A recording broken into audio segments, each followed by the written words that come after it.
ठीक है। स्टार के पूरा ये जो व्यू पोर्ट है इसका पेज है पूरा ये सट गया। और कलर इसका कुछ और देखते हैं, बैकग्राउंड कलर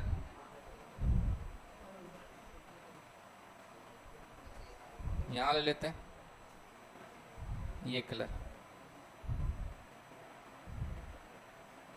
ये हो गया। इसका कलर प्रॉपर्टी हम लोग चेंज करते हैं, तो कलर इसका कर देते हैं वाइट।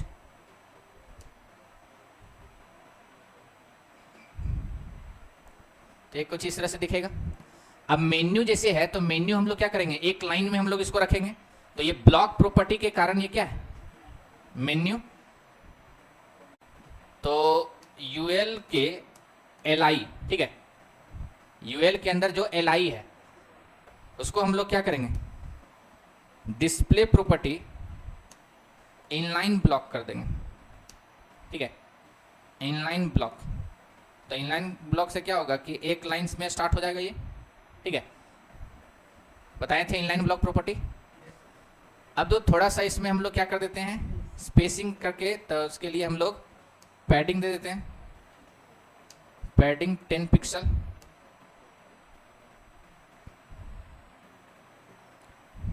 कुछ इस तरह से, ठीक है, लग रहा है मेनू जैसा। तो एक अभी हम लोग किए क्या कि एक अनऑर्डर्ड लिस्ट था ये। अब अनऑर्डर लिस्ट को हम लोग कन्वर्ट किए हैं किसमें, एक मेन्यू में। ठीक है, अब तो थोड़ा सा और इसमें हम लोग डिजाइनिंग करते हैं क्या, कि जैसे हमारा कर्सर यहाँ जाए, ठीक है, जैसे हमारा कर्सर यहाँ पहुँचेगा, थोड़ा सा उसका कलर चेंज और उसका पॉइंटर जो है माउस का वो भी थोड़ा चेंज हो। ठीक है, तो ये कैसे होगा, तो उसके लिए हम लोग करेंगे क्या कि यू एल के एल आई के एच ओवर प्रॉपर्टी, ठीक है, ओवर प्रॉपर्टी में जाएंगे हम लोग, और इसका हम लोग बैकग्राउंड कलर जो है ये कर देंगे। कौन सा कलर कर दें, हाँ, ग्रे। ब्लैक में ग्रे नजर आएगा,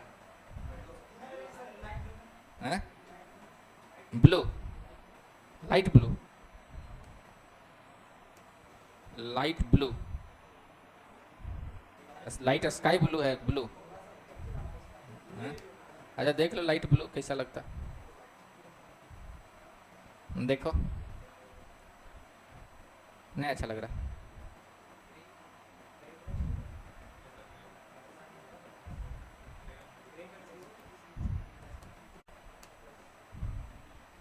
ग्रीन कलर करते हैं, ठीक है, है? और इसका पॉइंटर प्रॉपर्टी भी हम लोग चेंज कर देते हैं, कर्सर ना, कर्सर पॉइंटर। अब देखो आ रहा है इस तरह से, ठीक है। तो कर्सर को भी हम लोग क्या कर दिए, चेंज कर दिए। तो एक सिंपल एक क्या हो गया, मेनू बन गया।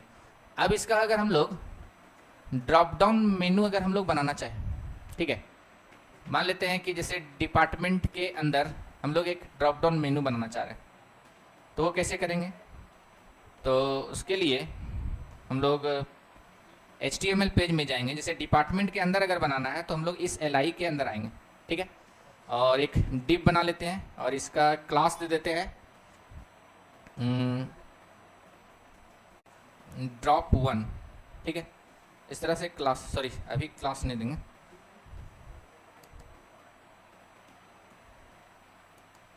ड्रॉप, ये हो गया। ये एक डिव बनाए जिसका एक क्लास हम लोग क्या दे दिए, ड्रॉप दे दिए। अब इसके अंदर हम लोग फिर से क्या करेंगे, यूएल बनाएंगे, यूएल और एलआई। तो डिपार्टमेंट के अंदर जैसे फिजिक्स,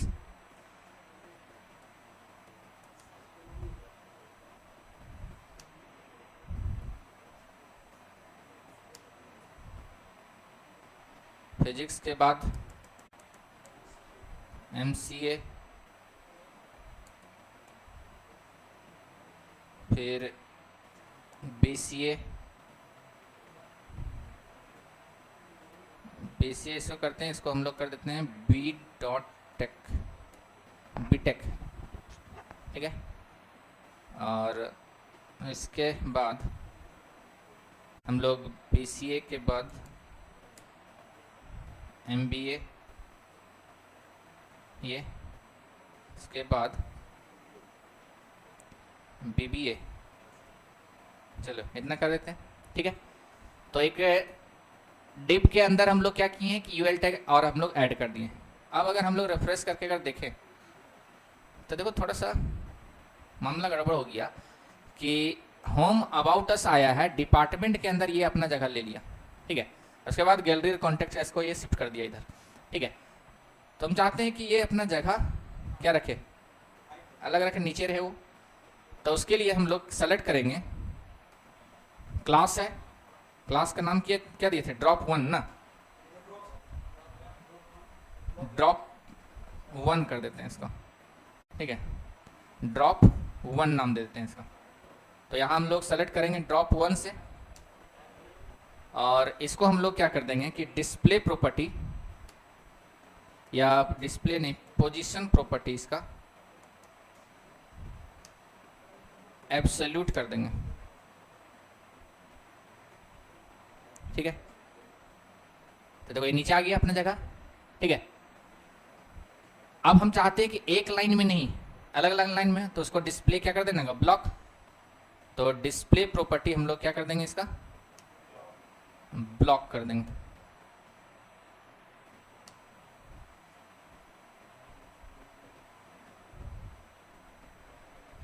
उसका LI को डिस्प्ले ब्लॉक करना होगा ना।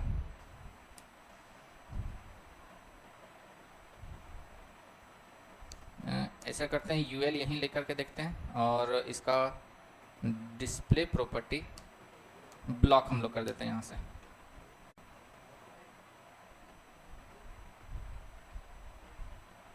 इसका LI को करना होगा, UL के LI इसी में काम कर जाना चाहिए।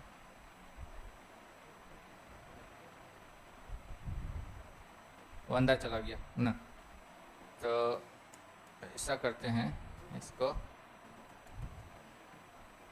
हम लोग सेव कर लेते हैं एक बार।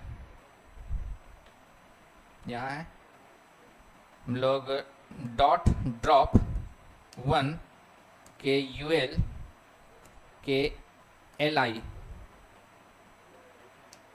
और डिस्प्ले प्रॉपर्टी ब्लॉक,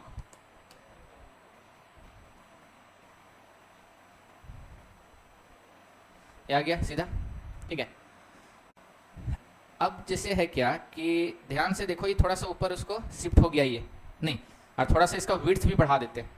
इस UL के जो LI है, इसको हम लोग क्या कर देंगे, विड्थ बढ़ा देंगे, थोड़ा सा विड्थ मान लेते हैं 50 पिक्सल दे करके देखते हैं।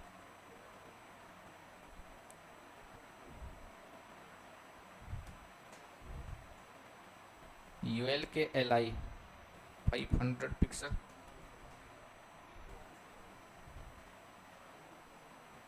ये ज़्यादा हो गया, 120 पिक्सल,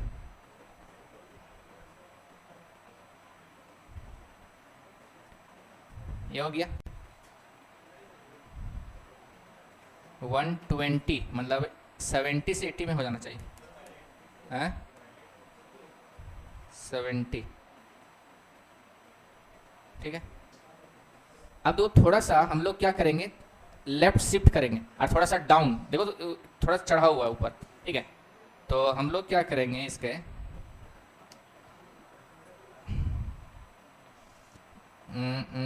मार्जिन टॉप अगर हम लोग करें, और इसमें हम लोग 5 पिक्सल अगर ले लें, देखा आया, थोड़ा सा और नीचे आएगा ना, थोड़ा सा और नीचे आएगा, तो 5 के जगह में हम लोग लेते हैं 8 पिक्सल।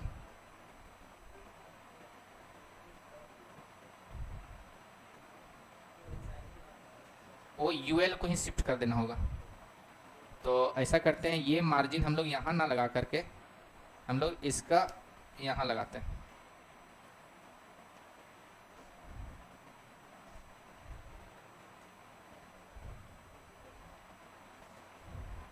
या फिर पोजीशन एब्सोल्यूट है तो डायरेक्ट टॉप प्रॉपर्टी भी काम करेगा ना। टॉप 10 पिक्सल,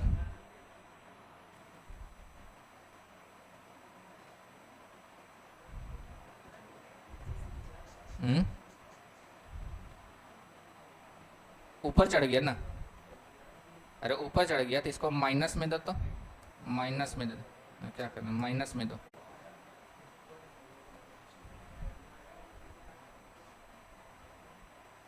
ऊपर जा रहा,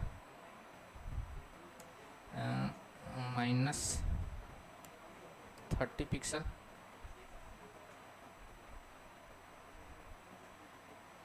ठीक है 30 हो गया, और 35 में एडजस्ट हो जाएगा। इसको 35 कर दो। एडजस्ट करने में जो समय लगे, क्योंकि वहाँ चेक करना पड़ता है कितना पिक्सल में ही काम कर जाएगा, तो थोड़ा सा और नीचे ले आएंगे। कहाँ गया, थोड़ा सा और नीचे ना, 40 पिक्सल में देखते हैं। 40 पिक्सल,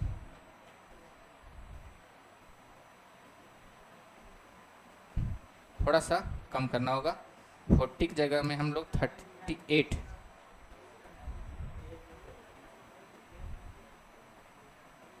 ठीक है 38 सही है। अब देखो थोड़ा सा हम लोग क्या करेंगे, विड्थ को हम लोग एडजस्ट करेंगे, और एक और काम करेंगे, लेफ्ट से भी हमको ले लेना है, लेफ्ट, ठीक है। टॉप हो गया, लेफ्ट में हम लोग दे देते हैं कितना, ये 30 लिया है, तो इधर से 100 पिक्सल करके देखना होगा। 100 पिक्सल, लेफ्ट से 100 पिक्सल, इधर आ गया, हमको और ले जाना होगा, तो 50 और 100, 180 देखते, ज़्यादा हो गया, 140 तक हो जाना चाहिए, 140,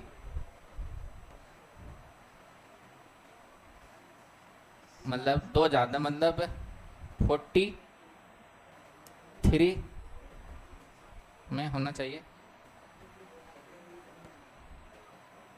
और जाएगा 6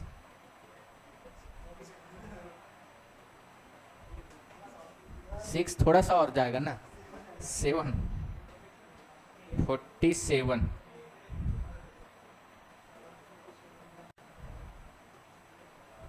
ठीक है। और इसका विड्थ थोड़ा सा और बढ़ाना होगा, उसके मेजरमेंट में आ जाए, तो 76 करके देखो,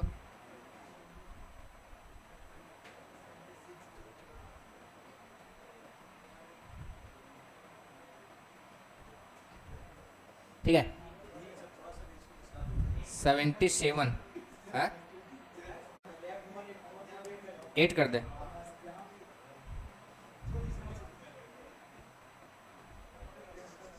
ठीक है, हाँ ठीक है,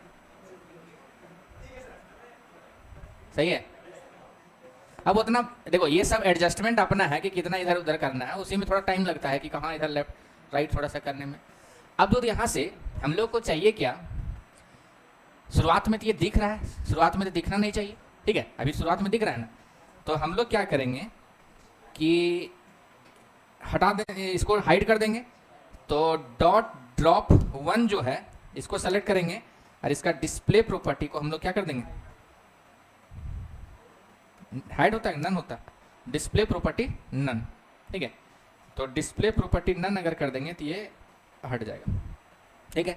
लेकिन लाना कब है, यहाँ जैसे कर्सर पहुँचता है, ठीक है, तो हम लोग यूएल के एलआई के एच ओवर, ठीक है, तो हम लोग यहाँ से करते हैं कि यूएल के एलआई के एच ओवर प्रॉपर्टी में, ठीक है, डॉट ड्रॉप 1 को क्या कर दो, डिस्प्ले ब्लॉक कर दो,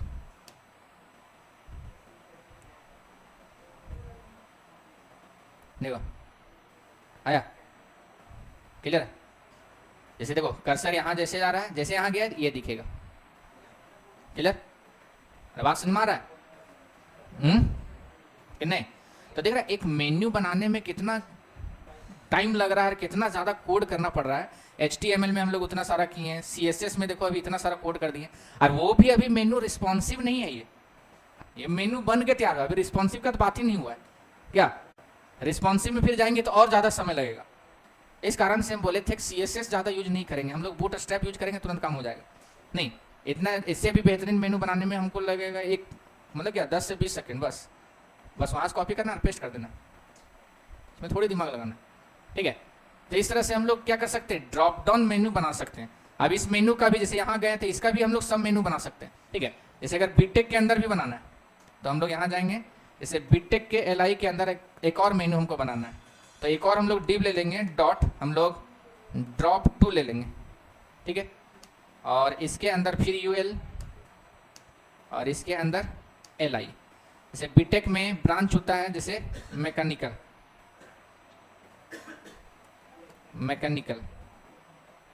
इलेक्ट्रिकल,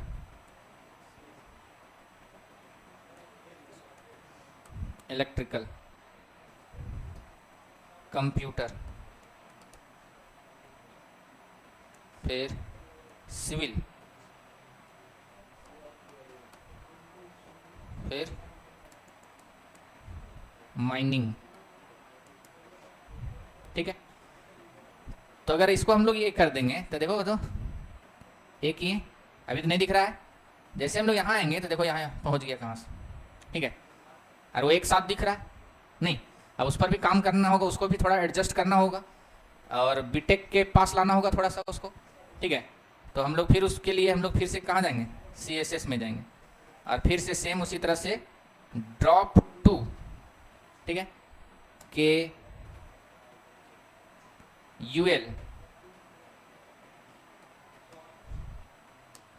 इसका भी पोजीशन प्रॉपर्टी हम लोग एब्सोल्यूट कर देंगे।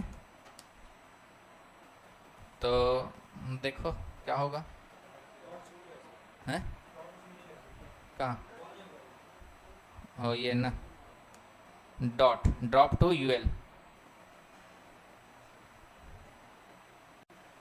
ये हो गया। अब हम लोग इसका थोड़ा लेफ्ट राइट चेंज करेंगे, तो हम लोग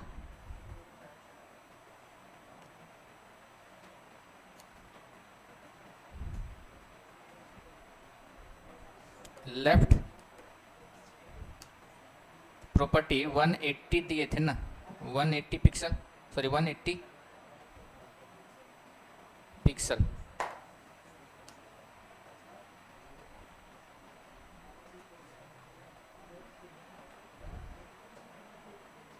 कम करना होगा,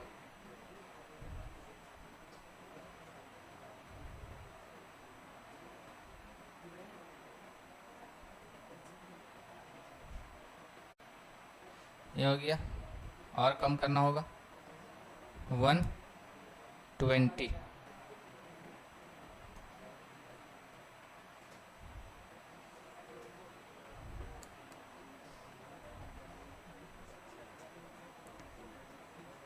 हंड्रेड, थोड़ा गैप रहने दे क्या,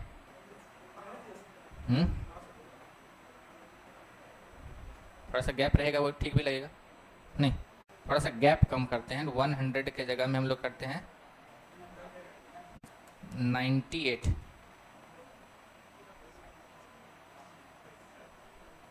ठीक है, माइनर गैप है। लेकिन ये हम लोग चाहते कब है, जब देखो ऊपर से भी थोड़ा सा ये बीटेक के सामने आए तो थोड़ा सा टॉप से भी एडजस्ट करना होगा, ये लेफ्ट से किए टॉप, टॉप से 120 पिक्सल करके देखते हैं,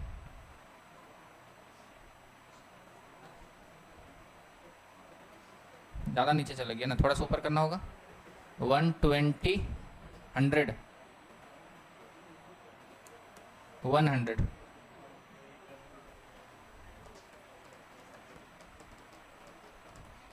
थोड़ा सा ऊपर ना, 190, 90,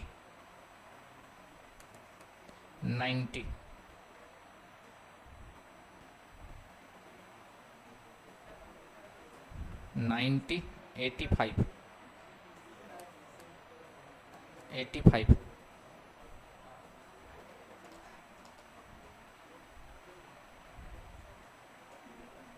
थोड़ा थोड़ा रह जाता है ना, हैं 80।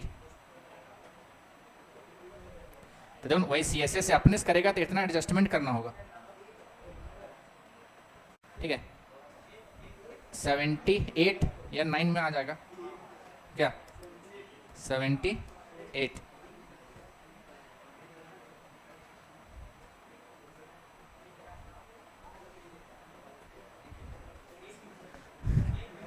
है 0.5, एक पिक्सल इधर उधर हो जाने। 77 देख रहा, पिक्सल सेट करने में इतना परेशानी है। हो गया लगभग, नहीं लेकिन ये शुरुआत में क्या रहे, हिडन रहे, यहाँ आएगा कर्सर तब ये हो, ठीक है। तो हम लोग करेंगे क्या कि ड्रॉप टू जो है, डॉट ड्रॉप टू का जो डिस्प्ले प्रॉपर्टी है वो क्या कर देंगे, नन कर देंगे, ठीक है। और ड्रॉप वन के यहाँ ड्रॉप वन के यूएल के एलआई के एच ओवर प्रॉपर्टी में डॉट ड्रॉप टू को हम लोग क्या कर देंगे, डिस्प्ले ब्लॉक कर देंगे। ये देखा, ये है, यहाँ आएंगे तो यह आ जाएगा, अभी नहीं दिख रहा है। अब जैसे हम लोग यहाँ बीटेक में आएंगे तब दिखेगा, और जैसे बीटेक से बाहर हो जाएंगे फिर नहीं दिखेगा। क्लियर, फिर यहाँ से इसी तरह जितना भी ड्रॉप डाउन बना सकते हैं। क्लियर, बात समझ में आया। तो देखो इस तरह का मेन्यू बनाने में आधा घंटा लग गया क्या। तो हम लोग जब वेबसाइट बनाएंगे तो इतना सारा कंटेंट आएगा, तो एक पेज अभी समझो डिजाइन नहीं हुआ, खुद से CSS कोई एक्स्ट्रा चीज़ नहीं लगाए, हम लोग सिर्फ HTML और CSS का यूज किए, यही ना। देखने में तो ठीक ठाक लग रहा है लेकिन रिस्पॉन्सिव नहीं है क्या। जैसे अगर ये पेज को अगर हम लोग छोटा करें,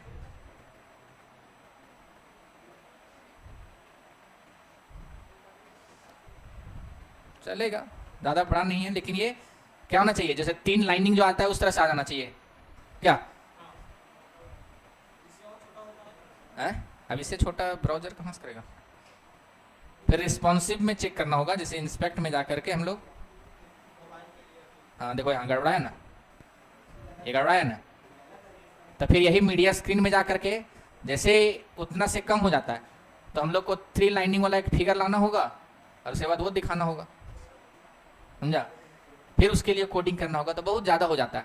तो इसीलिए बताएं कि हम लोग जनरली यूज CSS का उतना नहीं करेंगे डिजाइनिंग के लिए, थोड़ा बहुत एडजस्टमेंट के लिए, जैसे हाइट विड्थ सेट करना है, मार्जिन पैडिंग सेट करना है, बैकग्राउंड और कलर, बस इतना अगर करना, वो भी लगभग बूटस्ट्रैप का ही यूज करेंगे।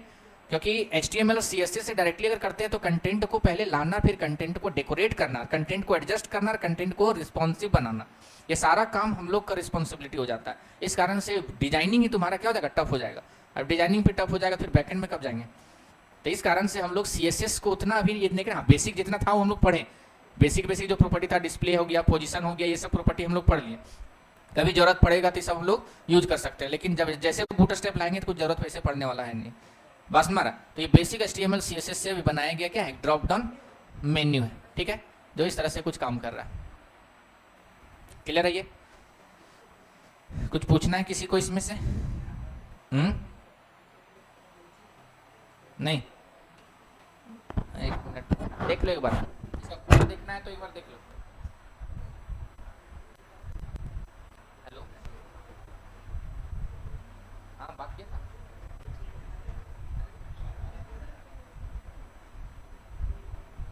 अभी वो जो फोन किए थे बोले कि जल्दी से देने के लिए, मतलब मैं वहीं से फोन किया था, वो हिंदुस्तान ऑटो एजेंसी से मांग रहा था जल्दी से।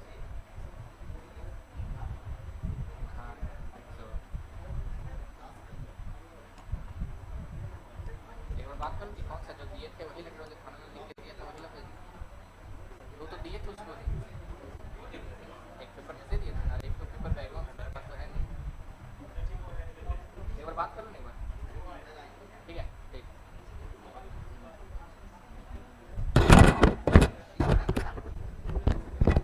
हो गया ये, कुछ पूछना है इसमें?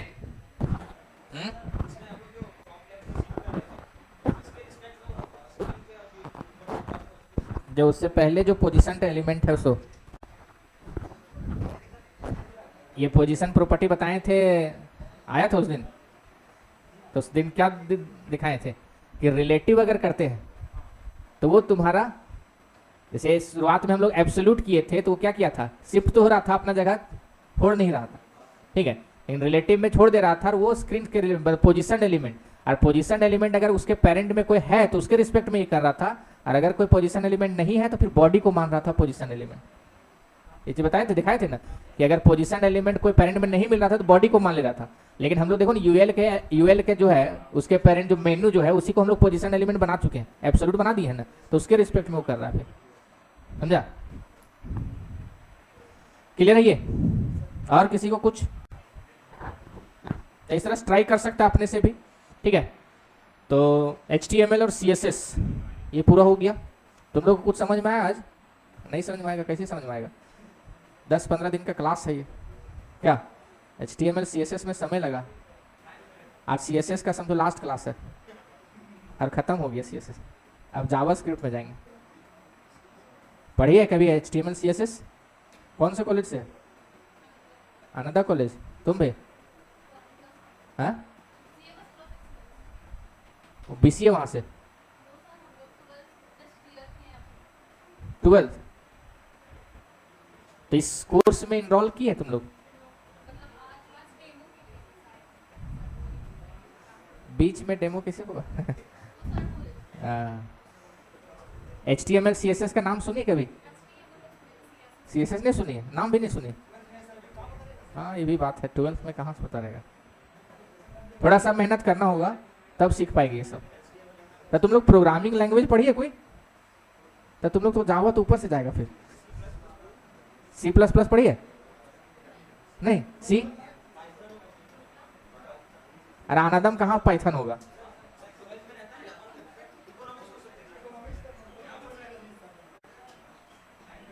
ऊपर ये नहीं है। कोई प्रोग्रामिंग लैंग्वेज आज तक पढ़ी है? कोई नहीं? कोई प्रोग्रामिंग लैंग्वेज नहीं? तब पढ़ाना बहुत मुश्किल होगा। तो तुम लोगों को कुछ डेटा टाइप भी पता भी नहीं होगा, टोकन से पता नहीं होगा, वेरिएबल पता नहीं होगा।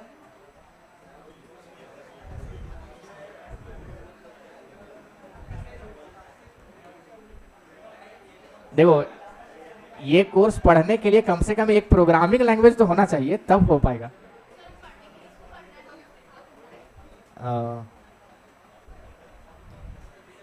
चलो ठीक है, देखने में ठीक लगा, भले समझ में नहीं आया, अलग बात।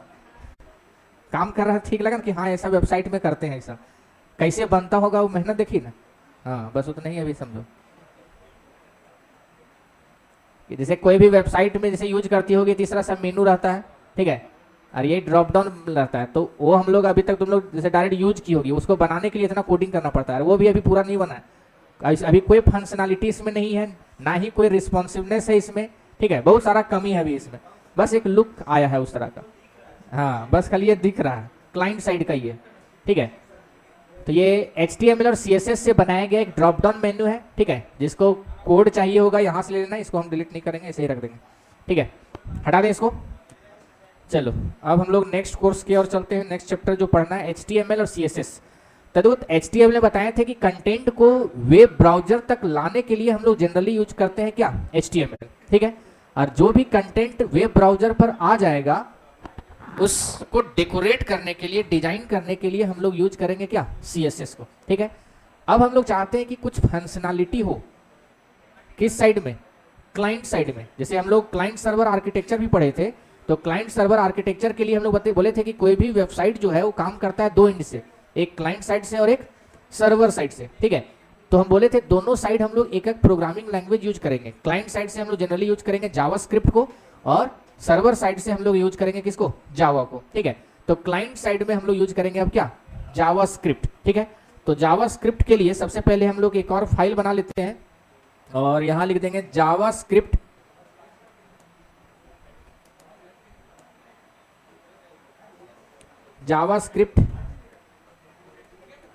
tutorial.html, ठीक है।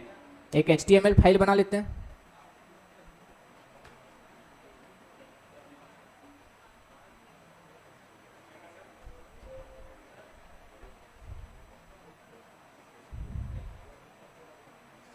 एक HTML फाइल बन गया, जावास्क्रिप्ट कहाँ गया, जावास्क्रिप्ट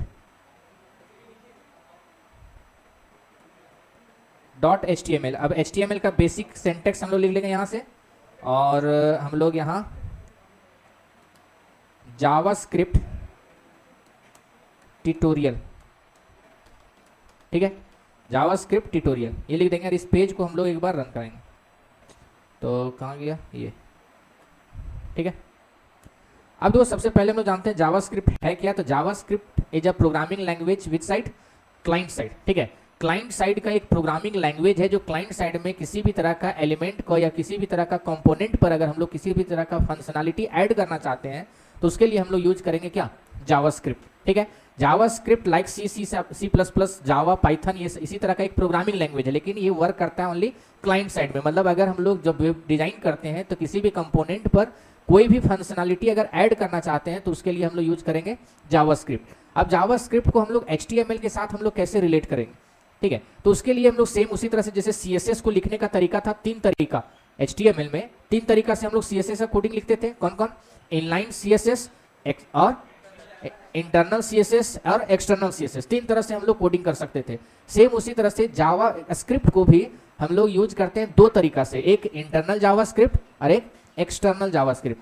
अगर हम लोग इंटरनल जावास्क्रिप्ट अगर यूज करना चाहते हैं, अब देखो सेम उसी तरह से CSS के बारे में हम लोग जाने थे कि CSS को लिखने का कोड तो हम लोग कहीं भी लिख देंगे, काम कर जाएगा, लेकिन सही तरीका कहाँ था लिखना, हेड टैग में, ठीक है। सेम उसी तरह से जावास्क्रिप्ट का भी कोड कहीं भी चाहे तो लिख देंगे, रन कर जाएगा, लेकिन लिखने का सही तरीका कहाँ है, तो जैसे बॉडी खत्म हो रहा है, ये बॉडी टैग, ठीक है, जस्ट उसके पहले जावास्क्रिप्ट का टैग लिखा जाता है। क्यों, क्योंकि देखो HTML का कंटेंट लोड होने से पहले कंपाइल हो जाए किसका, CSS का कोड, तो CSS पहले फिर HTML, और जब HTML आएगा तब ना फंक्शनैलिटी तो बाद में होगा। पहले बिना सोचो, बिना एलिमेंट का आए हुए फंक्शनैलिटी चल जाएगा तो किस पर चलेगा, पहले कंपोनेंट तो लोड होना होगा तब ना।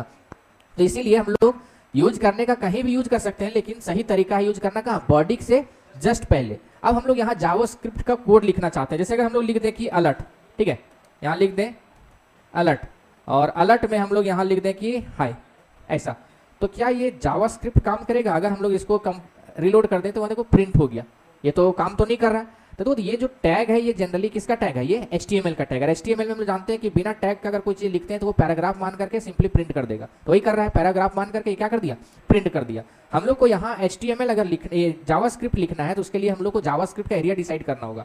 अब ये एरिया डिसाइड कैसे होता है, तो हम लोग उसके लिए हम लोग टैग लेते हैं स्क्रिप्ट टैग, ठीक है, स्क्रिप्ट टैग ये।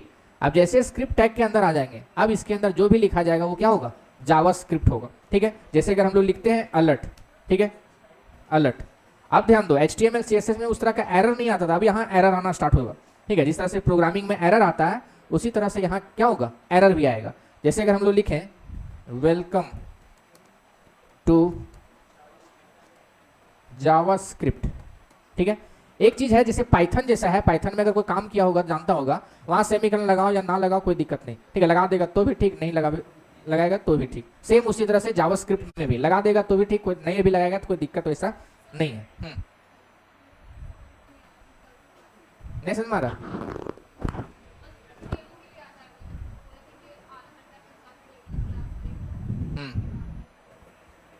ठीक है, जाओ। ऐसे बीच से शुरुआत से रहती तो कुछ तो समझ में आता, अभी बीच से तो एकदम नहीं समझ में आएगा। कोई भी कोर्स करने के लिए एलिजिबिलिटी क्राइटेरिया होता है कि उसका फुलफिल नहीं होगा तो दिक्कत होगा ही। अब जैसे अगर तुमको बैकग्राउंड में किसी भी तरह का प्रोग्रामिंग लैंग्वेज का नॉलेज नहीं है तो वेब डिजाइन डायरेक्ट सीखना ये तरीका भी नहीं है। ऐसा थोड़ी है कि अच्छा एकदम पढ़ा देंगे तुम वेब डिजाइनर बन जाएगा, यहाँ पूरा प्रोग्रामिंग सीख के आया है उसको हालत खराब होगा वेब डिजाइनिंग में।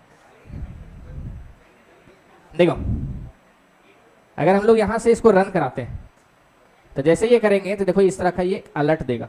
अब देखो जावास्क्रिप्ट जो अभी है ये क्या है, ब्राउजर डिपेंडेंट है, मतलब इसका ब्राउजर का कंपाइलर ये क्या करता है, रन कराता है। अगर हम लोग दूसरा ब्राउजर में अगर रन कराएं तो ये अलर्ट का साइन हो सकता है दूसरा मिले, जैसे मोजिला फायरफॉक्स इस समय देखना तो बीच में एक आएगा ड्रॉप डाउन, ये तुम्हारा पॉपअप बॉक्स जैसा आएगा, ठीक है। मोजिला फायरफॉक्स में है तो उसका लुक अलग होगा क्योंकि उसका कंपाइलर अलग है, ठीक है। ये गूगल क्रोम का ये इस तरह का व्यू है, और जावास्क्रिप्ट जो है वो उसका कंपाइलर कहाँ है, ब्राउजर के पास ही, इसलिए ब्राउजर डिपेंडेंट ये है। ठीक है। तो सिंपल अगर अलर्ट हम लोग एक मैसेज देते हैं तो देखो जो मैसेज वहां लिखे वेलकम टू जावास्क्रिप्ट लिख दिया और ओके। अब देखो ये पेज बफर करते रहेगा कब तक, जब तक हम लोग ओके बटन नहीं प्रेस करते हैं। अब जैसे ओके बटन प्रेस कर देंगे ये रुक जाएगा, बस मारा, मतलब वो रिलोड लेते रहेगा। फिर से ये करें ये आ जाएगा। तो हम लोग सिंपल इस तरह का अलर्ट मैसेज अगर डालना चाहते हैं जावास्क्रिप्ट से तो हम लोग इस तरह का यूज कर सकते हैं। ठीक है, सिंपल लिखना है क्या अलर्ट। अब यहाँ तुम सेमीकलन लिख भी दो या भी ना भी लिखो तक कोई फर्क वैसा नहीं पड़ेगा। ठीक है, ये भी अभी दिखा रहा है। लेकिन अगर हम लोग ऐसा करते हैं जैसे डबल कोट अगर छोड़ देते हैं, ठीक है, अब अगर हम लोग सेव करते हैं तो देखो तो रिफ्रेश किए कुछ है क्या, एरर आया। अब बोलेगा एरर कहाँ देखेंगे इसका, तो एरर देखने के लिए इस पर राइट क्लिक करो और इंस्पेक्ट पर चले जाओ और यहाँ देखो कंसोल यहाँ आया होगा। अब देखो ये एरर बताया रहेगा कि अनकाउंट सिंटैक्स एरर। नहीं, ये कैसा एरर है, सिंटैक्स एरर है, इनवैलिड और अनएक्सपेक्टेड टोकन। ठीक है, यहाँ एरर बताएगा तुम्हारा। ठीक है, मतलब जो सिंटैक्स है उसको अवॉइड किया गया है। सिंटैक्स क्या है कि डबल कोट स्टार्ट हुआ है तो क्लोज भी होना चाहिए, बस हमारा। तो उसके लिए हम लोग को करना क्या होगा कि ये डबल कोटेशन मार्क को हम लोग क्लोज कर देंगे। ठीक है, अब अगर हम लोग रन कराएं तो कोई दिक्कत ऐसा नहीं होगा, देखो। ठीक है, अरे यहाँ जाकर के अगर इंस्पेक्ट में अगर देखें कंसोल में तब किसी तरह का एरर यहाँ नहीं है। क्लियर, तो एरर कहाँ दिखेगा जावास्क्रिप्ट में, समझ में आया। तो ये हुआ तरीका किसका, इंटरनल सीएसएस इंटरनल जावास्क्रिप्ट का। ठीक उसी तरह से हम बताएं कि हमेशा हम लोग कोड को क्या करेंगे, सेपरेट रखेंगे। ठीक है, चाहे वो HTML का हो, चाहे वो CSS का हो, चाहे वो जावा का हो, चाहे वो जावास्क्रिप्ट का। लिखने को हम लोग उसी पेज पर लिख सकते हैं लेकिन तरीका सही नहीं है। हाँ, एक आध दो लाइन का अगर कोड है तो कोई दिक्कत नहीं, डाल दो। ठीक है, लेकिन कोशिश करो कोड को क्या करने का, सेपरेट करने का। तो हम लोग जनरली यूज करेंगे एक्सटर्नल जावास्क्रिप्ट। ठीक है, अब एक्सटर्नल जावास्क्रिप्ट कैसे यूज होगा, तो सबसे पहले ये हम लोग इंटरनल को हटा देते हैं। ठीक है, हम लोग एक बार पेज को रिफ्रेश कर देते हैं, यहाँ के यहाँ। अब हम लोग यहाँ से एक्सटर्नल जावास्क्रिप्ट था, उसके लिए एक फाइल बनाना होगा। तो फाइल बनाने के लिए हम लोग यहाँ से न्यू फाइल लेंगे। अब इसका नाम देंगे, ठीक है, दे देते हैं my.js। ठीक है, my.js। अब एक्सटेंशन में देते क्या है, तो डॉट लगा करके हम लोग लिख देते हैं क्या, js। ठीक है, याद रखना HTML का एक्सटेंशन .html, CSS का .css, जावास्क्रिप्ट का एक्सटेंशन क्या होगा .js। ठीक है, एंटर कर देंगे तो एक JS फाइल बन करके रेडी हो गया। ठीक है, अब इस दोनों को क्या करना होगा, लिंक करना होगा, जैसे CSS फाइल को लिंक किए थे। ठीक है, सेम हम लोग को क्या करना होगा, जावास्क्रिप्ट को भी लिंक करना होगा।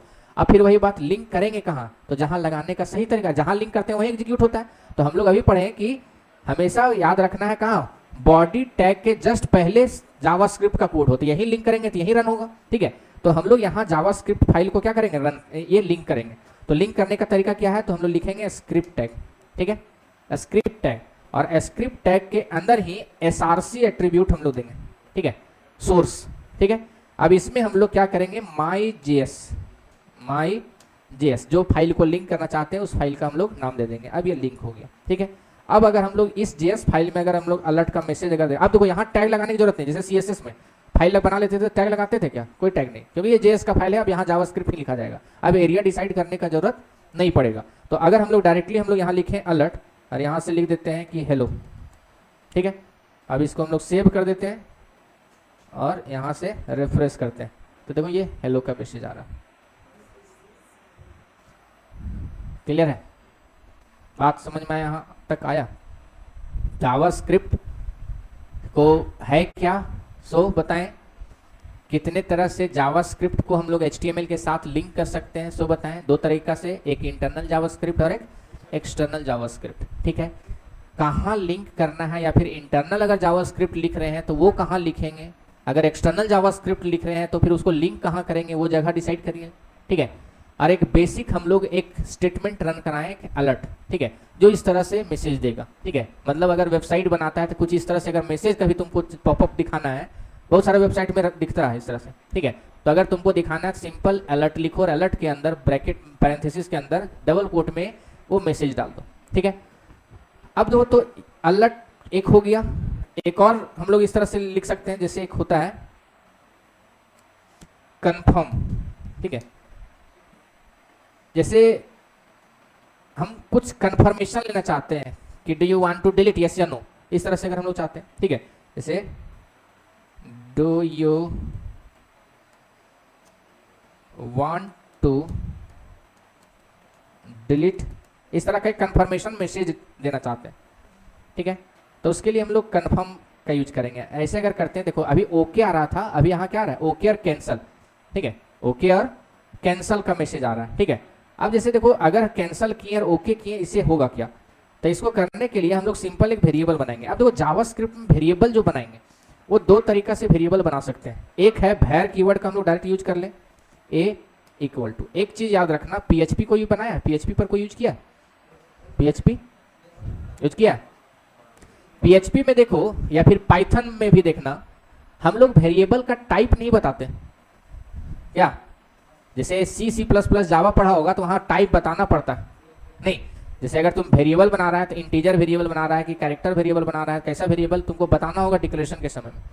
यहाँ बताने का जरूरत नहीं है, यहाँ जिस तरह का वैल्यू आएगा उस तरह का वेरिएबल बन जाएगा, ठीक है। अगर इसमें इंटीजर वैल्यू देते हैं तो इंटीजर वेरिएबल, अगर कैरेक्टर वैल्यू देते हैं तो कैरेक्टर वेरिएबल, अगर बुलियन वैल्यू देते हैं तो बुलियन वेरिएबल, बात समझ रहा है। तो ये क्या है कि ये डेटा के हिसाब से अपने टाइप को क्या करता है, चेंज करता है, तो तुमको दिमाग नहीं लगाना कि किस तरह का वैल्यू आने वाला है, ठीक है, ये अपना समझ लेगा, बस तुम लिख दो कि var लिख करके जो भी वेरिएबल बनाना है वो ले लो, ठीक है। अब देखो तो हम जो भी कंफर्मेशन वो देगा हम उसको स्टोर करवा दिए एक वेरिएबल में, ठीक है। हम चाहते हैं कि ये वेरिएबल को हम प्रिंट कर दें।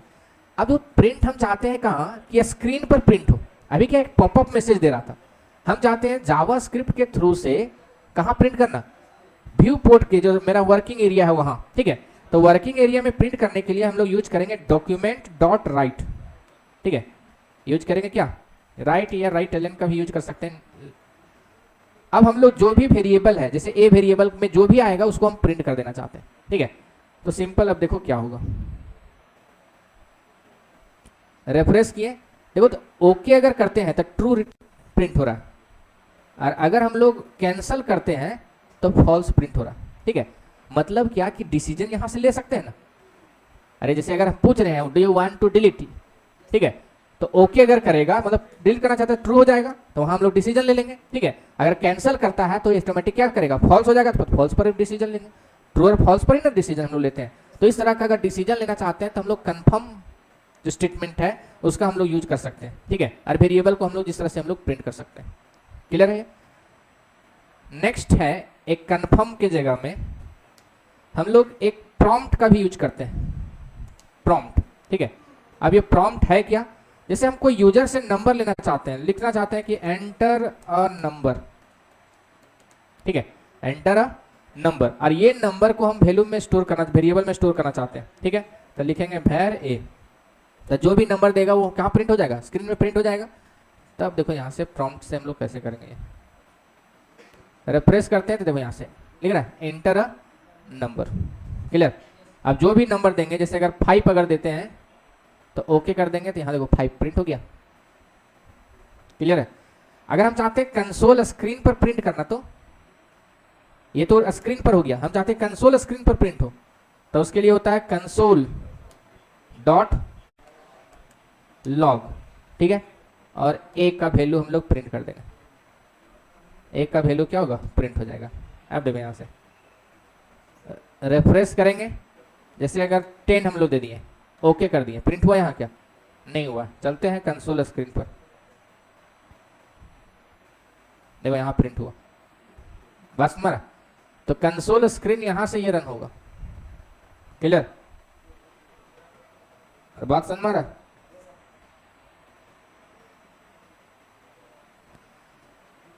ऐसे कंसोल का ऐसे जरूरत पड़ेगा नहीं, वेब डिजाइन में इसका कोई रोल वैसा नहीं, ठीक है। तो हम लोग 3 चीज यहां देखें, अलर्ट, प्रॉम्प्ट और कंफर्म, है ना। तीसरा चीज देखें वेरिएबल बनाना, ठीक है। अब तो यहाँ वेरिएबल, जैसे अगर हम देखना चाहते हैं ये किस टाइप का वेरिएबल है, ठीक है, तो डॉक्यूमेंट डॉट राइट, ठीक है, और यहां लिखेंगे टाइप ऑफ इसका ए का डेटा टाइप पता करना चाहते हैं, ठीक है। तो देखो क्या लिखेगा, ये लिया, जैसे अगर हम लोग 2 देते हैं तो सिंपल स्ट्रिंग ले रहा है।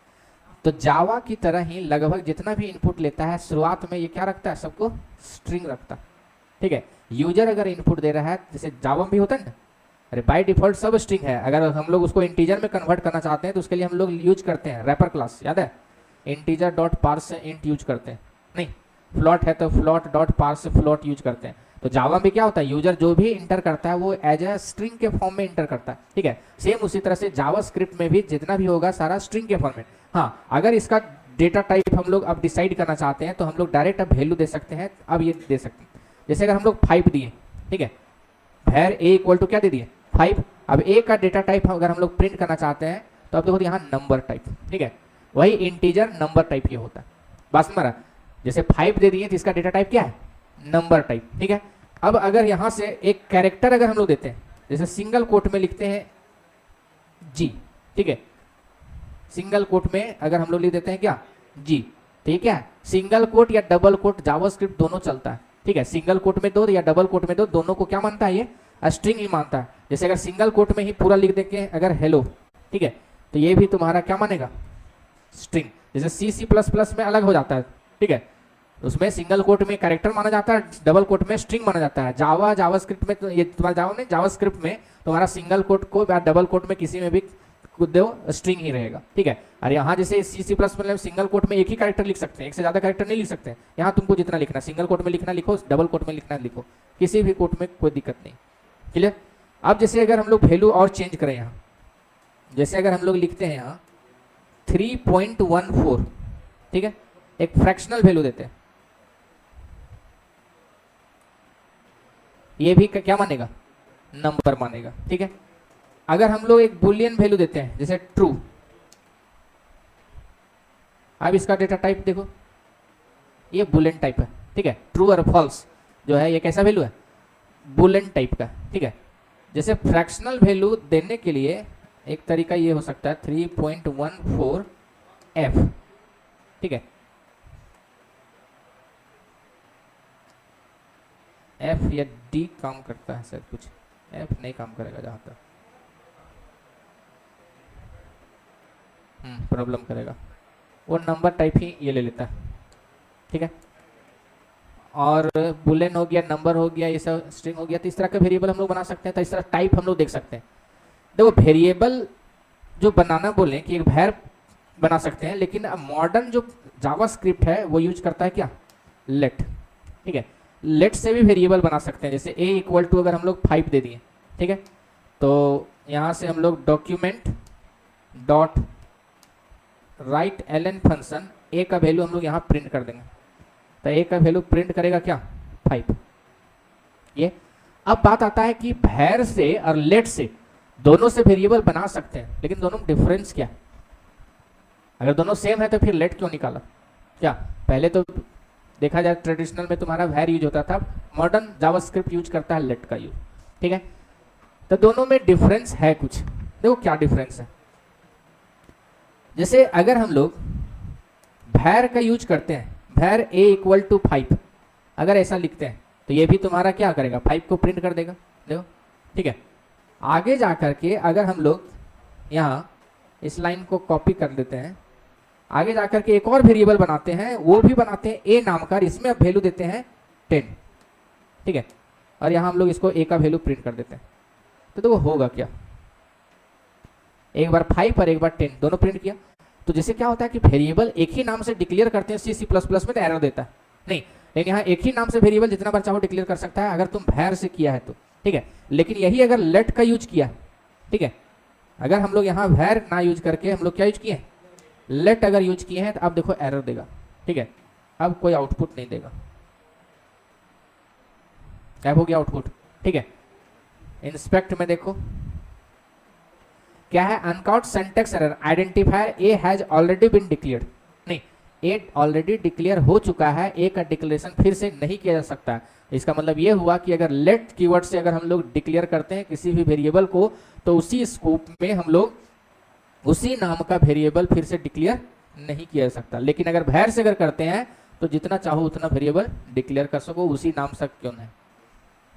डिफरेंस समझ में आया लेट और भैर में, ठीक है।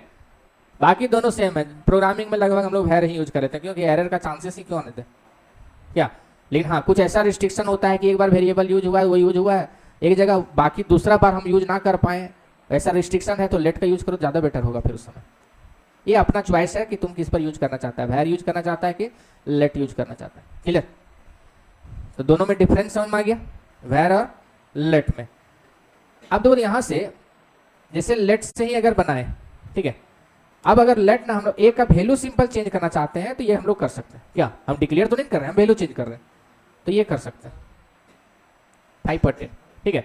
लेकिन अगर हम डिक्लेयर करते समय यहां एक और कीवर्ड यूज कर ले, कॉन्स्ट कीवर्ड, ठीक है, लेट ए, कॉन्स्ट पहले होगा ना,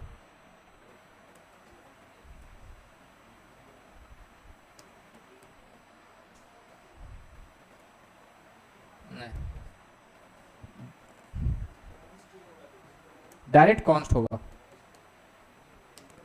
कॉन्स्ट ए। और अगर फिर से हम चेंज किए वैल्यू को, जैसे अगर हम लोग देखो इसको अगर हम लोग कमेंट बना देते हैं, सी में सी प्लस प्लस में जैसे कमेंट बनाते हैं उसी तो जावास्क्रिप्ट में भी होता है, डबल स्लैश लगा तो कमेंट बन जाएगा। तो देखो ये काम कर रहा है, 5 दोनों है, 2 बार प्रिंट हो रहा है 5। लेकिन अगर हम लोग वैल्यू चेंज करना चाहते हैं तो देखो एक बार प्रिंट किया दूसरा बार नहीं प्रिंट किया, मतलब एक बार प्रिंट करने के बाद एरर आ गया, ठीक है। क्या एरर आया?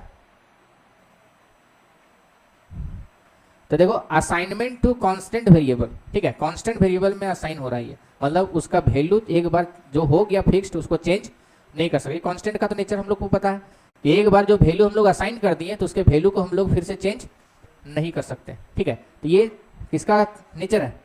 कांस्टेंट वेरिएबल का। क्लियर है ये? कोई दिक्कत यहां तक? ज्यादा नहीं हो रहा? पीछे बात कर रहा है पूरा, ज्यादा हो गया क्या? 100 हो गया लगता है पीला शर्ट।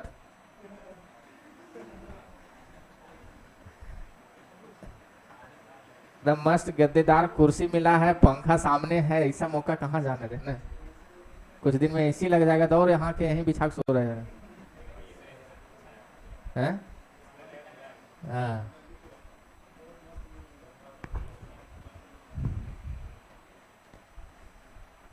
अब देखो बेसिक चीजें हम लोग देख लिए, वेरिएबल डिक्लेरेशन, बेसिक डिस्प्ले करने का तरीका हम लोग देख लिए। बाकी जो सी प्लस प्लस जावा में जो है पूरा डिसीजन मेकिंग और लूपिंग सब वही है, सिंटैक्स भी वही है, कहीं कोई चेंजेस नहीं, ठीक है। जैसे अगर हम लोग देखें कि एक वेरिएबल अगर हम लोग बनाए var मान लेते हैं, या फिर हम लोग यूजर से ही ले लें, ठीक है। अब इस वेरिएबल को ऑड इवन अगर चेक करना है तो सिंपल जैसे इफ हम लोग लगाते थे, इफ, ठीक है, ए को 2 से डिवाइड करेंगे, रिमाइंडर लेंगे, इक्वल टू 0, ऑपरेटर भी वही है, ठीक है, जो ऑपरेटर जो था वही ऑपरेटर सब रहेगा, ठीक है। तो हम लोग यहां लिखेंगे डॉक्यूमेंट डॉट राइट, ठीक है। तो यहां 2 से डिविजिबल हो जाएगा तो ये हो जाएगा क्या? Even number. और अगर ये सही नहीं है तो एल्स में आएगा, तो डॉक्यूमेंट डॉट राइट, और ये हो जाएगा ऑड नंबर, ठीक है। तो हम लोग अब रिफ्रेश करें तो देखो ये तो कंफर्मेशन वाला ले लिया ना, प्रॉम्प्ट था ना, यहाँ क्या था? प्रॉम्प्ट।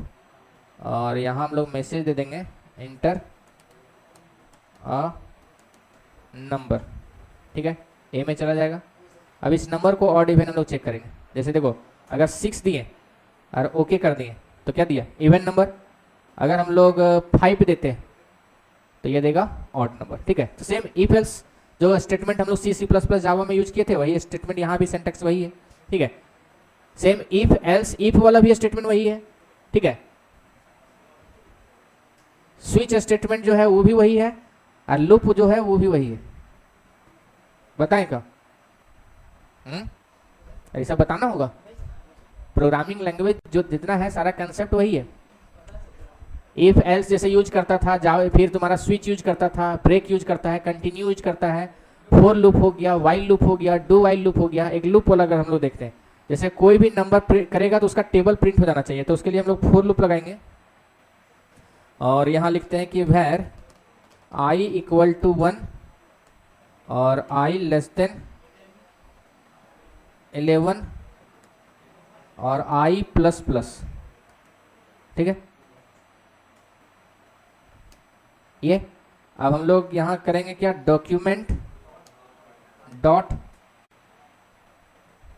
राइट। ठीक है, और यहां हम लोग प्रिंट कर देंगे क्या, आई इंटू ए। ठीक है, तो क्या होगा, एक लाइन में प्रिंट कर देगा। हमको नया लाइन लेना है तो नया लाइन लेना है, जैसे प्रिंट कर देगा उसके बाद नया लाइन लेना है तो स्लैश एन काम करेगा, यहाँ नहीं काम करेगा। तो हम लोग क्या करेंगे, देखो यहाँ से कॉन्केटिनेट कर देंगे। ठीक है, यहाँ से कॉन्केटिनेट कर देंगे डबल कोट में। देखो ये प्रिंट करेगा कहाँ, HTML में। अब HTML में अगर BR प्रिंट कर देंगे तो ऑटोमेटिक नया लाइन में चला जाएगा।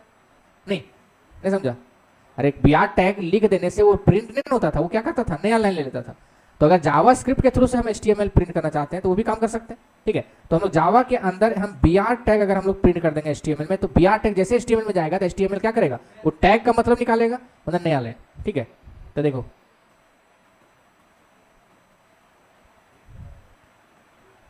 फाइव का अगर हम लोग लेते हैं तो 5 का टेबल देखो नया लाइन में प्रिंट कर रहा। ठीक है, तो फोर लूप का भी देखो सिंटेक्स वही है, नहीं जो यूज करता था तुम लोग पहले। वाइल लूप का भी वही सिंटेक्स है, डू वाइल का भी वही है। एक एक्स्ट्रा आता है यहाँ फॉर ईच लूप, जो आगे बताएंगे जब हम लोग ऑब्जेक्ट इस सब का कंसेप्ट लाएंगे तो फॉर ईच लूप भी यूज करेंगे। वो जावा में भी है, जावा पढ़ा होगा तो वहां भी देखा होगा फॉर ईच लूप होता है। ठीक है, तो वो डायरेक्ट प्रोजेक्ट में जब यूज करेंगे तो उसमें हम बताएंगे। तो ये सब फिर से बताना होगा कि एक बार ट्राई कर लेगा तुम लोग सारा इफ डिसीजन मेकिंग स्टेटमेंट, सारा लूपिंग स्टेटमेंट। ठीक है, डिसीजन मेकिंग में if else if, nested if else, switch statement, break statement, continue statement. ठीक है, लूपिंग में for loop, while loop, do while loop, सारा कुछ वही है, सिंटेक्स भी वही है, काम भी वही करना, सेम प्रोग्रामिंग लैंग्वेज। क्या हो जाएगा? क्या? हाँ लगभग ये सब तुम लोग का तो कोर्स में भी होगा ये चीज। क्या और 5th सेमेस्टर में अभी है तुम लोग, तो उसमें भी पढ़ना है सर, जावास्क्रिप्ट पढ़ना है ना। वेब डिजाइन में, वेब डिजाइन पेपर है ना तुम लोग का, उसमें भी पढ़ना है। एक बार देख लेना, कंफ्यूजन होगा तो पूछ लेना। क्या क्या बोलता, हो जाएगा? तो एक बार प्रैक्टिस करना इसको, ठीक है, तब हम लोग देखेंगे आगे फिर। तो देखो ये प्रोग्रामिंग का पार्ट है, लेकिन हम लोग को जावास्क्रिप्ट को काम करना कहाँ, HTML के साथ, उसमें कोई रिलेट, मतलब इवेंट हैंडलिंग हम लोग को वहां मेन देखना। ठीक है, कि जैसे क्लिक करते हैं तब हम लोग जावास्क्रिप्ट को कैसे हम लोग हैंडल करेंगे, तो मेन वहां हम लोग देखना है। और जावास्क्रिप्ट भी से भी ज्यादा हम लोग यूज करेंगे, ऐसा नहीं यूज करेंगे जावास्क्रिप्ट, लेकिन उससे ज्यादा हम लोग jQuery को यूज करेंगे। फिर jQuery ज्यादा बेटर है। ठीक है, तो हम लोग jQuery का सिंटैक्स लगभग उसका भी सेम है, jQuery का थोड़ा बहुत स्टेटमेंट चेंज होगा, बाकी सब वही है। ठीक है, तो इसको एक बार प्रैक्टिस कर लेना यहाँ तक जावास्क्रिप्ट को, इसका सारा डिसीजन मेकिंग और लूपिंग ये कर ही लेना तो ज़्यादा बेटर होगा। तो कल हम इवेंट हैंडलिंग पूरा बता देंगे। ठीक है, जावास्क्रिप्ट के साथ हम लोग कैसे किसी भी HTML एलिमेंट के साथ हम लोग इवेंट को हैंडल करते हैं, उसके लिए हम लोग ये कर लेंगे। ठीक है, और जावास्क्रिप्ट में देखो पढ़ने वाला चीज़ ये भी एक प्रोग्रामिंग लैंग्वेज है, पढ़ने को बहुत चीज़ है, लेकिन यूज उतना नहीं आएगा, जितना यूज होगा उतना ही बता देंगे। ठीक है, तो कल एक दिन करेंगे जावास्क्रिप्ट, उसके बाद हम चले जाएंगे कहाँ, बूटस्ट्रैप। फिर क्योंकि HTML CSS और जावास्क्रिप्ट तीनों का फ्रेमवर्क कौन है, बूटस्ट्रैप। तो एक दिन बूटस्ट्रैप में लगेगा, बस एक दिन बूटस्ट्रैप। ठीक है, क्योंकि प्रोजेक्ट तक हम लोग को जल्दी पहुंचना है। तो बूटस्ट्रैप हो जाएगा, उसके बाद कोर जावा में चले जाएंगे। कोर जावा में जो लगे समय, उसके बाद एडवांस जावा।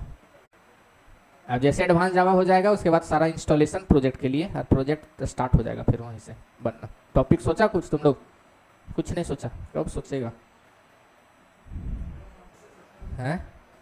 अरे प्रोजेक्ट का सोचो, किस तरह का प्रोजेक्ट बनाना है, क्या नाम रहेगा, क्या क्या उसमें रहेगा, कंटेंट बोले थे तैयार रखना, सारा कुछ सोचा हुआ रहता, क्या मेन्यू रहेगा, कहाँ से लिंकअप होगा, तुरंत तुरंत काम होता।